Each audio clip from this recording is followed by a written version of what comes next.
Even in daylight, its amber eyes retain incredible power, designed to catch even the tiniest motion in the forest, whether it's a flicker of a hare's tail or the twitch of grass. Its ears stand tall, the signature tufts swaying gently in the breeze.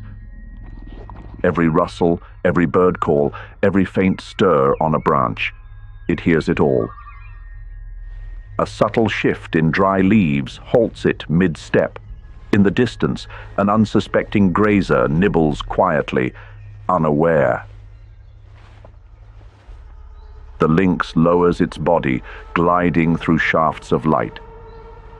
Its long, muscular hind legs, built for explosive leaps, bring it silently closer to the mark. The gap narrows.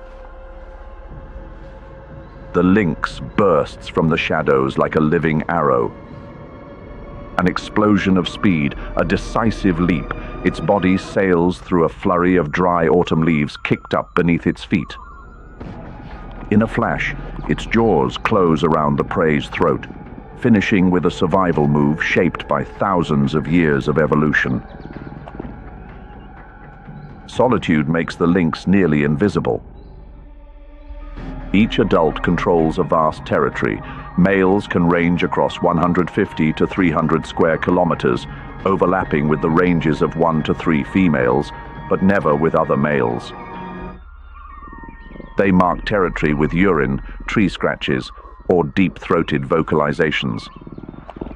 Rarely heard, but during mating season, their calls can echo across kilometers of forest.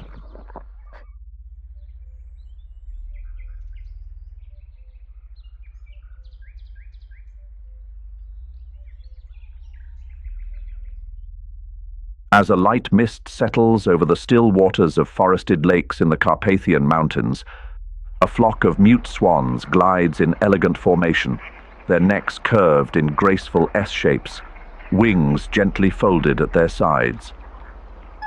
Autumn has arrived, and for these magnificent swans, it marks the beginning of an epic migration, a rhythm of life closely tied to the shifting mountain weather. Mute swans are native to the Eurasian continent, known for their stately appearance, pristine white plumage, a vivid orange bill with a large black knob at the base, especially pronounced in males, called cobs. Weighing up to 14 kilograms, with some individuals recorded near 23 kilograms, they rank among the heaviest flying birds in the world. Yet their heft only magnifies the grandeur of their takeoffs, the thunderous flapping of wings rising like a prelude to spring. Mute swans primarily inhabit freshwater lakes, marshes, and slow-moving rivers on the forest edges. Their long, flexible necks allow them to reach deep into the lakebed, often tipping their bodies upside down to access submerged aquatic plants. With a daily intake of 1.8 to 3.6 kilograms of vegetation, they play a significant role in shaping underwater plant communities, for better or worse, especially when population density exceeds the natural ecological balance. Data from BirdLife International in 2025 records an estimated 500,000 to 600,000 mute swans globally, with 60,000 to 80,000 individuals in Central and Eastern Europe, including scattered populations in Poland, Slovakia, Romania, and Ukraine. In the Carpathians, they inhabit the ecological buffer zones along the mountain edges, gathering in groups to rest, feed, and prepare for migration southward as waters begin to freeze in late November. Despite the name mute, these swans are far from silent. They produce a variety of sounds, snorts, hisses, and low growls. But their most distinctive sound comes from their wings. In flight, the whooshing of their powerful wing beats echoes like a flute's whistle, audible from hundreds of meters away, helping flock members stay connected while flying at night or through thick mountain fog. Mute swans are also known for their fiercely territorial behavior, chasing off other waterfowl and sometimes even kayaks or jet skis if they feel threatened. During breeding season, they often form lifelong pairs, a sign of strong social stability and deep parental investment. Their young, called cygnets, are covered in grey or light brown down and are closely guarded by their parents, sometimes even carried on their backs when tired or cold. In autumn, mute swans gather in flocks of 10 to 50 at large lakes with abundant food sources. Migration typically begins in late October as ice forms on the lakes and submerged plants become harder to reach. Depending on the year's climate, they may fly west or south to the lower Danube, the coastal lakes of the Adriatic, or even farther to the Middle East. In European culture, the mute swan stands as a symbol of love, loyalty, and timeless beauty. The tale of the ugly duckling is a perfect metaphor for the growth and emergence of this elegant bird. Amid the golden foliage of the Carpathian forest, the white swans take flight toward the south, carrying with them the classic image of pure nature and silently extending the pulse of life through each season of migration.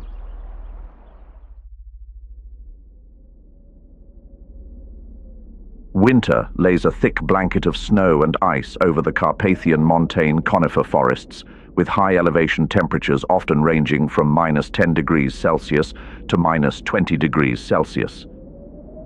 Precipitation turns into snowfall, averaging around 30 to 60 millimeters per month, forming a continuous snow cover throughout the season. At elevations between 1,100 and 1,900 meters, spruce and fir forests are completely enveloped, while the Krummholz zones and alpine areas are nearly frozen solid. Under these frigid conditions, the ecosystem slows to a near standstill, focusing on conserving energy. The cold, moist soils, mainly spodosols, help regulate water flow, store carbon, and sustain nutrient networks beneath the ice. The altitudinal layers create isolated biological islands that preserve genetic diversity and maintain the adaptive capacity of this mountain ecosystem.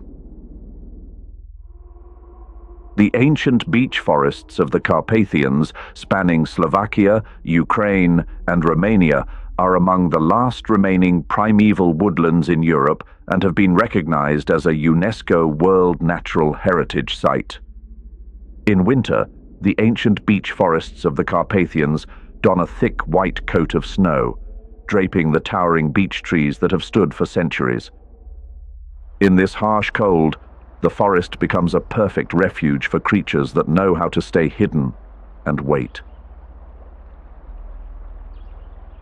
In the heart of the Carpathian Mountains' bitter winter, as nature lies still beneath a thick blanket of snow, the Ural owl, one of Europe's largest owl species, begins its silent yet formidable hunt.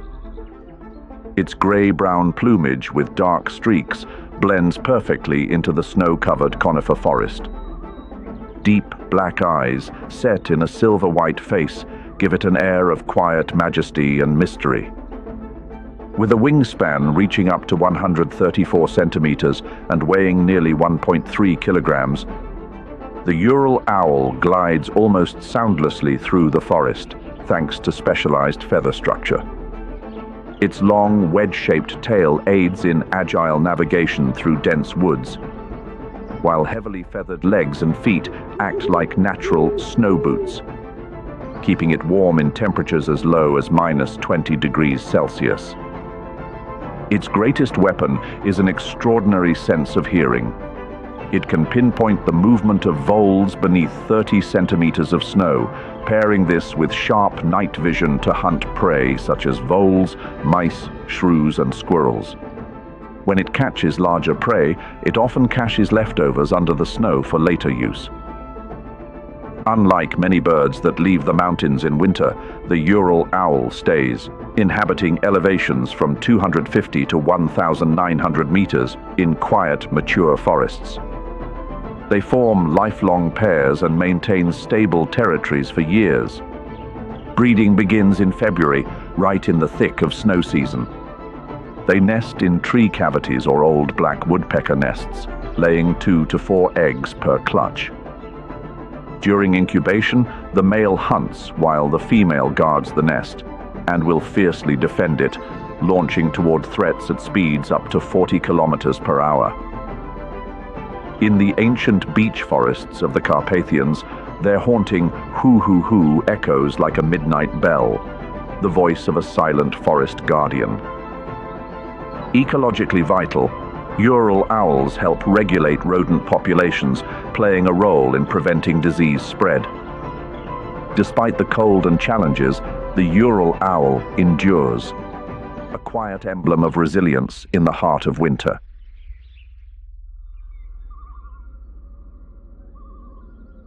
In the icy depths of winter in the Carpathian Mountains, where nature falls silent beneath a heavy snow blanket, the Ural owl may reign in the shadows, but it is not the top predator of this frozen realm.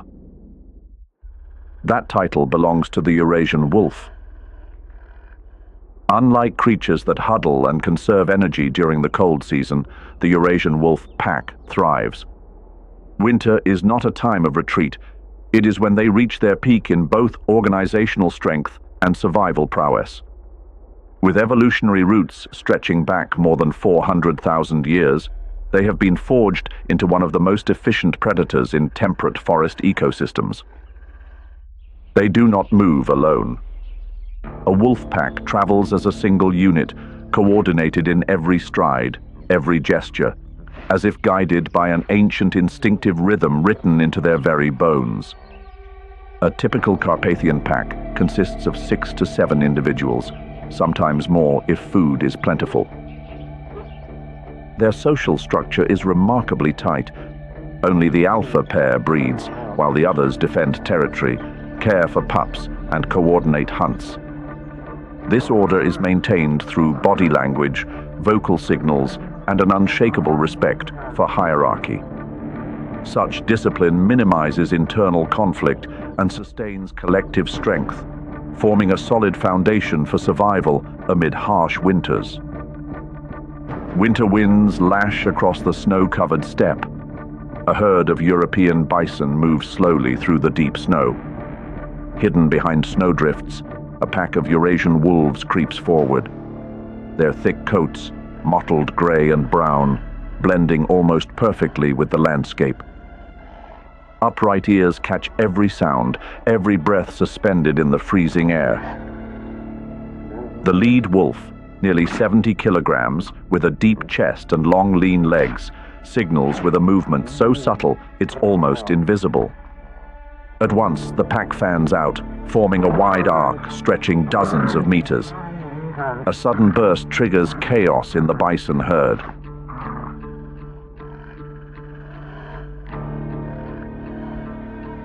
As a calf falls behind, a second group of wolves charges in, cutting it off and driving it into a patch of deep snow.